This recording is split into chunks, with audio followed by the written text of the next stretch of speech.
Shalom. Call hello Yahweh Bashim Yahushai Bahashim Kodash. Double honors to the elder apostles and elder bishops of GMS, including the elders again for them that taught us his truth. And shalom and salutations to all the brothers up pushing the word and truth and in sincerity, the hopeful elect tabernacle of David. I'm the brother Yeshua. I'm back with the WW3 Daily update. Shalom and salutations to you as well. All right, so we're going to keep it short, Lord willing. This is 2nd Ezra 13 and 5. After this I beheld, and lo, there was gathered together a multitude of men. This is talking about World War III. Out of number from the four winds of the heaven. All right, now this last line here has to do with what's going to come in the middle of World War to subdue the man that came out of the sea. But first, they're going to be fighting each other. Okay, all these men are going to fight each other. And then halfway through, they're going to stop fighting each other to subdue the man that came out of the sea. And we can go down and prove that by going to 32? Right here, 33.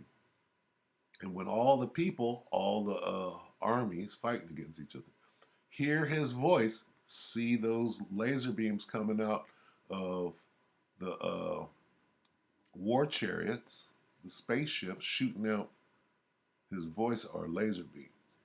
Every man shall in their own land, meaning their nation, every nation fighting against each other, leave the battle they have one against another. Everybody fighting against each other in World War III is going to stop fighting each other. And then they're all going to turn to fight the man that came out of the sea. And an innumerable multitude shall be gathered together, as thou sawest them, willing to come and to overcome him. Who's him? The one that came out of the sea. By fighting, right? This is the one that came out of the sea. I know this is convoluted, but bear with me. 2nd Ezra 13 and 3. And I beheld, and lo, that man waxed strong. Salakia. Start up here. 2nd Ezra 13 and 1. It came to pass after 7 days I dreamed a dream by night, and lo, there arose a wind from the sea, that it moved all the waves thereof. And I beheld, and lo, that man waxed strong with the thousands of heaven. Right? That man that waxed strong is the one that the world ignorantly calls Jesus. Okay, and where did he come out? Came out of the sea. Right? And when he turned his countenance to look, his spaceship, rotated to look, all the things trembled that were seen under him. And whensoever the voice, the laser beams, went out of his mouth, all they burned that heard his voice, like as the earth faileth when it feeleth the fire. And after this I beheld, and lo, there was gathered together a multitude of men. This is World War III. Out of number from the four winds of the heaven, meaning all over the world. And then they stopped fighting each other to subdue the man that came out of the sea. And that man is Yahweh Shai, that man that waxed strong with the angels. All right? Anyway, just wanted to point out World War III. I'm sure we did that yesterday, so we did it again.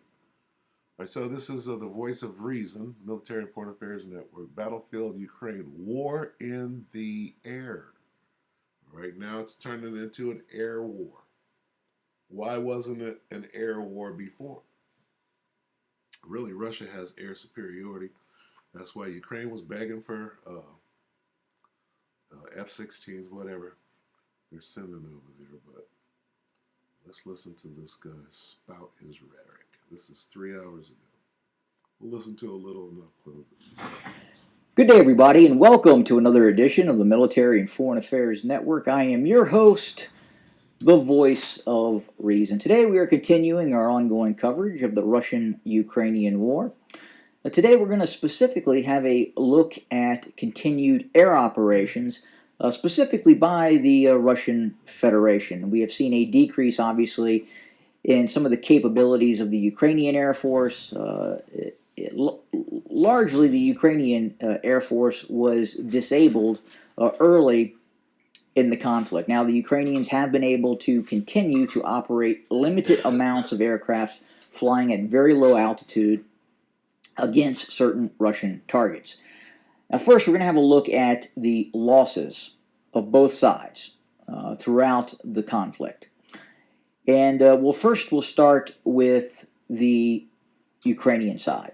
Now, obviously, the Ukrainians had a much smaller air force at the start of this conflict, so these losses that I'm about to report are going to have much more of an impact on the Ukrainian side as opposed to the losses that the Russians have suffered. So first, you can smash through anything with this flashlight. Yeah. This new military flashlight.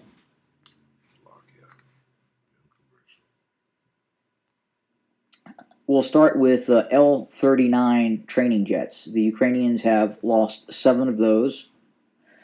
MiG-29s. MiG-29s made up a fairly large component of the Ukrainian Air Force in regards to air defense. 27 of those have been destroyed, with 4 damaged. Su-24s, ground attack aircraft. The Ukrainians have lost 21 of those thus far. And that is the majority of the Su-24s that the Ukrainians operated, that were operational at the start of the conflict. Su-25s, 20 destroyed for the Ukrainians. It is estimated that the Ukrainians at the start of the conflict had 20 to 30 operational aircraft with a total inventory of approximately 60. Su-27s, Su-27s, the Ukrainians have lost 8 with 2 damaged. IL-76 transport aircraft, 3. AN-12s, 3 destroyed. AN-22s, 1 destroyed. AN-26, 4 destroyed. AN-28, 2 destroyed. AN-72, 1 destroyed. AN-74, 2 destroyed. AN-24, 124, 1 damaged. Mi-8 and Mi-17 helicopters, 23 destroyed. Mi-14, 1 destroyed. Mi-24/35s, 5 destroyed. Bayraktar TB2 drones, 16 destroyed. And that makes up the majority of Ukrainian aircraft that has been destroyed or damaged. That is in excess of 225 aircraft. The Russian side. Now again, the Russian obviously had larger numbers at the start of the conflict. In regards to the Su-24s, the Russians started the conflict with over 200 of those aircraft. 9 destroyed. 2 of those damaged. Su-25s, again, Russia started out with an excess of about 190 to 200 plus, many of those modernized, in which 20 have been destroyed. Su-30s, again, Russia started the conflict with an excess of 100 Su-30s, 11 destroyed. Su-34s, fullbacks. This is the mainstay of the Russian ground attack capability, going after some of the more sensitive targets, deep penetration strike aircraft. And the Russians have lost 19 of approximately 130 to 140 deployed. Now, we do know the Russians are continuing to manufacture and produce those aircraft. Helicopters. Mi-8, Mi-17s, the Russians have lost 10. Mi-24 Hinds, 10 destroyed. Mi-28s Havocs, 6 destroyed. And the most numerous attack helicopter that has been damaged and destroyed for the Russian side, which has seen significant amounts of combat, is the Ka-52, in which 24 have been destroyed out of just over 100 to 130 deployed. In total, the Russians have lost approximately 202 aircraft. So again, given the fact that the Ukrainian side started the war with a significantly smaller air force and with losses of 225 aircraft, the Ukrainians, by percentage, have suffered vastly more than the losses of Russian aircraft. Now, what's new? Well, we know the Russians have started to deploy the Su-57 Felon. We now believe that the Russians are actively operating between 5 and 11 of these next generation stealth multi-role aircraft. None of these aircraft have yet been shot down. Now, with that being said, the Russians mainly operate those aircraft over Russian airspace. These aircraft have standoff attack capability. They also have, and they use targeting pods, which also gives them the ability to have enhanced range when engaging enemy targets. But for the most part, these Su-57s are deploying a weapon system known as the R-37. This is a air-to-air missile with a range of upwards to 400 kilometers. This aircraft has been taking shots at Ukrainian aircraft from Russian space, from Belarusian space, as far as Kiev. So again, it is designed to take long-distance shots at Ukrainian aircraft. And we know that the Russian beyond visual range missile systems, such as S-400s, ground-launched S-400s, and these R-37s, have become a serious threat for Ukrainian pilots. Ukrainian pilots, anecdotal reports from the battle space indicate that the Ukrainians are very much worried about these R-37s and, of course, the S-400s and quite possibly S-500s. So, what does this mean in a nutshell? Okay. From what we are witnessing, okay, of course, this thing is not going to go away. It's only going to escalate. Okay.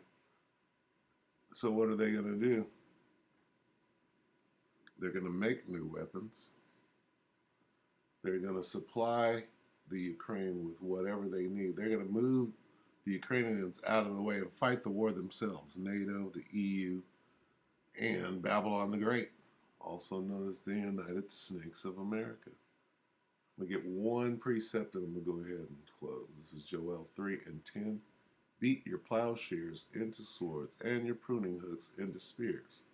Let the weak say I am strong. Okay? Go make some brand new planes that can overcome the Russians and give them